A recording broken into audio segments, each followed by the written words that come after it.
Mesdames et messieurs, heureuse de vous retrouver pour ce JT week-end de 22 h au sommaire de l'actualité. Et les membres du 2e et 3e groupe de pèlerins djiboutiens sont arrivés à Médina, en Irak, au Royaume d'Arabie Saoudite, en début de journal. Et Israël et le Hamas se seraient entendus sur la mise en place d'une trêve à Gaza. Bonsoir et merci de nous accueillir chez vous. Le secrétaire d'État à la jeunesse et au sport, Hassan Mohamed Kamil, a reçu hier dans son cabinet à la Ligue nationale de la jeunesse RPPiste. Les visiteurs se sont réjouis, enthousiastes. L'accueil chaleureux qui leur a été réservé, le président de la Ligue nationale de la jeunesse, Ali Ahmed Moussa, et son secrétaire général, Ahmed Amongola, entourés de leurs proches collaborateurs, ont exprimé leur confiance vis-à-vis du secrétaire d'État à la jeunesse et au sport, qu'ils estiment soucieux, en permanence de traduire concrètement sur le terrain la volonté du président de la République qui veut faire de la jeunesse son cheval de bataille. Et pour sa part, le secrétaire d'État à la jeunesse et au sport, Hassan Mohamed Kamil, s'est déclaré entièrement disponible à soutenir et appuyer les actions apporteuses de la Ligue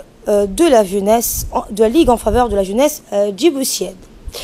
Je vous le disais en titre, direction l'Arabie Saoudite, où les membres du 2e et 3e groupe de pèlerins djiboutiens sont arrivés à Médina, au Royaume d'Arabie Saoudite. Ils ont été accueillis par le bureau des affaires des pèlerins sous le directeur général des biens Warf, El Meno Jama, et le responsable de la communication, Omar Ali Merane, ainsi que par le Cheikh Ali Dirane. Par ailleurs, les pèlerins du 2e et 3e groupe ont été accueillis chaleureusement pour arriver à l'hôtel, donc il leur a été réservé par le chef de la section du Hajj du consulat de Djibouti, M. Ousmane Farah, et le consul général adjoint.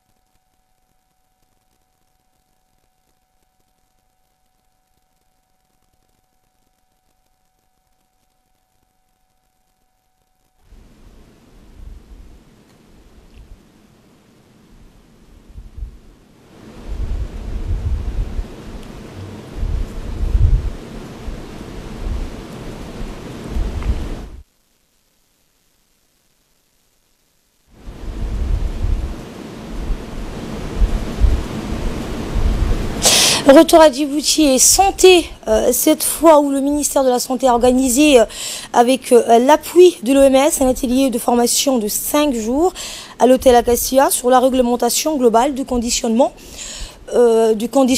et du transport des matières infectieuses. S'adressant au personnel de la santé en charge des prélèvements biologiques, cette formation s'inscrit dans le cadre du règlement sanitaire international mis en œuvre par le département de la santé par le biais de l'Institut national de la santé publique de Djibouti. Il s'agit de renforcer les compétences du personnel de la santé sur les procédures internationales en matière de transport aérien, routier, ferroviaire et maritime des substances infectieuses, notamment lors des échantillonnages du diagnostic qui ont expédié vers des laboratoires spécialisés à travers le monde. Écoutez le représentant de l'OMS à Djibouti. Et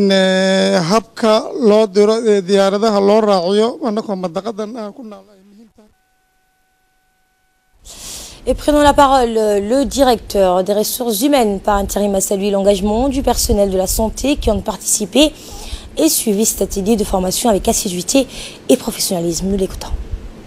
La santé a organisé avec l'appui de l'OMS un atelier de formation de 5 jours sur la réglementation du transport international des matières et substances infectieuses.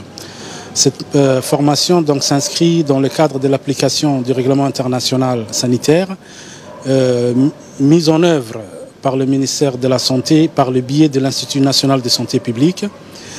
Et donc j'en profite pour féliciter ici l'ensemble du personnel de la santé qui ont participé à cette formation avec assiduité et professionnalisme.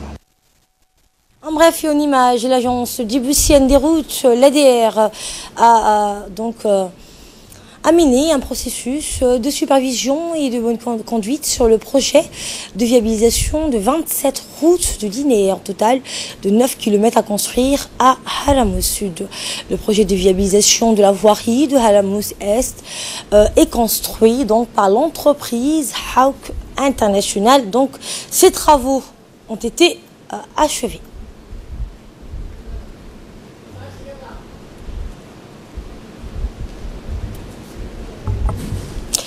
Et ce communiqué pour refermer l'actualité nationale, la préfecture d'Arta annonce au public du lancement demain de la 25e édition du tournoi d'amitié d'été de football. Le premier match d'ouverture opposera l'équipe de Kartilé, donc Kart 7 bis, à l'équipe de Ouéra. Ce sera donc demain.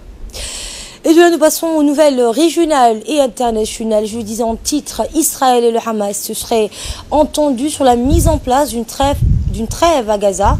L'accord devrait mettre fin à l'escalade de violence entre les deux camps depuis plusieurs semaines. Pour nous en dire plus, Samotel est avec nous sur ce plateau.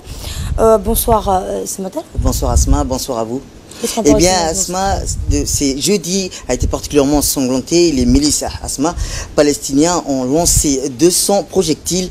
Les Israéliens ont répliqué avec 150 bombardements. Ces attaques ont fait des dizaines de blessés. Asma, 3 morts palestiniens. Ces attaques ont fait aussi que les Nations Unies et l'Égypte ont soutenu les pourparlers en pleine négociation. L'armée israélienne ont soutenu en pleine négociation. L'armée israélienne affirme déjà envisager toutes les options. Cette trêve n'a pas été annoncée officiellement par les autorités israéliennes. Elles reconnaissent rarement Asma les négocier avec le Hamas qu'elles qualifient d'organisation terroriste. Et en Irak, l'alliance donc du nationaliste et des communistes a remporté les élections législatives irakiennes après le récomptage donc manuel décidé en juin par la Cour suprême en raison des soupçons de fraude. C'est ce qu'a annoncé ce vendredi la commission électorale. Effectivement, ces recomptages décidés en raison des failles supposées dans le décompte électronique et les soupçons des manipulations n'ont pas changé radicalement les résultats. L'unique gain concerne l'alliance de la conquête de regroupements d'anciens combattants anti-djihadistes proches de l'Iran qui a remporté un siège supplémentaire au détriment d'un liste local à Bagdad. Elle maintient sa seconde position avec 48 sièges au lieu de 47, à préciser. Les 6 uniques changements sont intervenus parmi les candidats au sein des listes. Et enfin, la Cour suprême doit désormais proclamer les résultats définitifs, puis le président Asma de la République sortant en 15 jours pour convoquer le nouveau Parlement qui doit élire un nouveau chef d'État. Ce dernier qui doit alors choisir un Premier ministre au sein de la coalition majoritaire Asma. Et le Mali, toujours confronté ce matin à la menace djihadiste, malgré 5 ans d'intervention militaire internationale, retourne aux urnes donc dimanche pour le second tour de l'élection présidentielle. Effectivement, Asma, le vainqueur qui rentrera en fonction début septembre aura la lourde tâche de relancer l'accord de paix conclu entre 2015 par le gouvernement de l'ex-rébellion dominant le Touareg dont l'application accumule les retards. L'accord qui avait été signé par l'intervention de l'armée française qui en 2013 avait repris le contrôle du nord du Mali où les djihadistes avaient instauré la charia pendant 1 an. Avec l'opposition à Berkane, on peut dire la France a déployé au Mali dans 3 autres pays du Sahel et sa plus importante mission militaire à l'étranger. Avec 4500 hommes, sa plus importante mission militaire et les Nations Unies disposent quant à elles dans les pays de leur plus important contingent des soldats de la paix avec 14 000 casques bleus s'y ajoutent les membres de la force anti-djihadiste du G5, Mauritanie, Mali, rappelons-le, Niger, Burkina Faso et enfin le Tchad, Asma. Et la Jordanie, à l'étranger toujours, la Jordanie qui a signé hier un accord avec l'Égypte pour reprendre l'approvisionnement en gaz égyptien au royaume dès le début de 2019. Effectivement, Asma, selon cet accord, Asma, l'Égypte fournira à la Jordanie 10% de ses besoins quotidiens en gaz à partir de l'année prochaine, a rapporté dans un communiqué la ministre jordanienne de l'énergie, Hala Zaweti. L'Égypte indemnisera aussi la Jordanie pour les quantités de gaz qu'elle n'a pas livrées après le sabotage du gazoduc entre les deux pays par l'État islamique. Rappelons-le, en 2004, l'Égypte a commencé à fournir environ 7 millions de mètres cubes de gaz par jour à la Jordanie. L'année 2009 a été marquée par un fort recul de l'approvisionnement et en 2011, L'approvisionnement a été complètement interrompu lorsque le gazoduc du Sinaï a été détruit. La Jordanie a commencé à diversifier ses ressources énergétiques et construit un terminal de gaz naturel liquéfié pour emporter des quantités suffisantes de gaz pour sa production électrique. Et enfin, pour clore l'actualité, avec son Note 9, Samsung va remplacer les ordinateurs. Effectivement, Asma, Samsung a dévoilé, rappelons-le, jeudi, les contours de son nouveau Note 9. Le géant sud-coréen de l'électronique a mis sur tablette les contractions d'un téléphone et tablette très haut de gamme pour attirer à lui les personnes qui veulent pouvoir effectuer toutes leurs tâches avec un smartphone et de ne plus devoir recourir à une tablette ou un ordinateur portable. L'appareil est équipé d'un double capteur photo, l'arrière 12 mégapixels chaque fois. Une résistance, rappelons-le, à l'eau et de la poussière. Mais le Note 9 coûtera effectivement plus de 999 €, presque 1000 € pour la version 128 Go, soit le même prix que le Note 8 présente il y a un an. La version 512 Go reviendra à 1025 € et les deux modèles seront disponibles à partir du 24 août. Merci Samuel Tassiad pour ces précisions sur ce qui domine l'actualité internationale. C'est la fin de ce JT Week-end. Merci à vous de l'avoir suivi. Bonne soirée à toutes et à tous.